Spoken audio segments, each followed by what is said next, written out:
All right, guys, so how do you really breathe and work out? Should you know something versus another? Like, you see these videos of people passing out with their 1-rep maxes, and it makes you worry. Like, is there something that maybe I should be doing? Well, let me explain the theological kind of assumption of what breathing can happen to be and what we need it to be. So I want to kind of start you off with this diagram, and it's helped me understand this because I've been in the industry now 14 years. I've owned a gym. I now write for Men's Health, Teen Nation, a lot of the great places that help educate, and I want you guys to understand through my stick figure. So have some fun here. But really, what we're trying to do when we're breathing during weight training is create a cylinder of air that can help neutralize and brace the spine.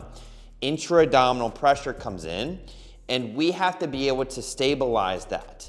And it's kind of like the analogy where I give like a soda can, right? So when that soda can is filled and you shake that guy, right, it's compressed, right? That thing is freaking just out and you open it and that's kind of the analogy that we need. We need that bracing. But if it's kinked in the middle, right, or it's empty, then you can smash that can. And that's what we don't want to happen to the spine. It's got to be our center of stabilization for the body. So how you do that is what I call my B&B, the breathe and brace. So if you can learn to breathe and brace while even talking, like I'm bracing now and talking, you can create the pressure needed to stabilize the spine. But if you have to like be like this to have to do it and have to brace, then you're setting yourself up for a failure when it comes to your long-term goals or even with really your health concerns when it comes to lifting weights. So practicing that strategy is very important. Now, how do you do that when you're lifting? Well, that becomes a part of learning how to do the eccentric and the concentric phase. So if you don't know what that is, the eccentric is the lowering of the weight, and then the concentric is the lifting of the weight, right? So up.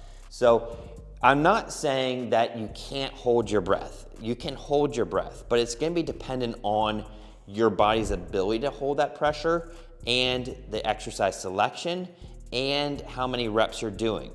For example, they did studies in the NFL Combine a few years back, and it was like, okay, they told the guys that if you were predicted to bench press 25 reps in that set, you would try to get your first 10 without a breath, then reset another 5, then reset another 5, then reset another 3, and then reset another 2. So you're breaking these into chunks to help your body breathe throughout the entire set of 25, not one time, because that's what, yes, will lead you to the hospital quickly, because that's what happens, right? Your blood pressure gets so high and blood can't move. And when it can't move, that's what causes people to black out when they lift. And I mean, I even had some people even get hemorrhoids, or they can cause some intestinal issues. You want to keep blood flow as open as possible. But when you're doing submaximal lifts, maybe in the 1 to 3 rep range, maybe 4, you could get away with holding that breath, and that's entirely fine. So, while you're here, maybe you're getting that bar on your back.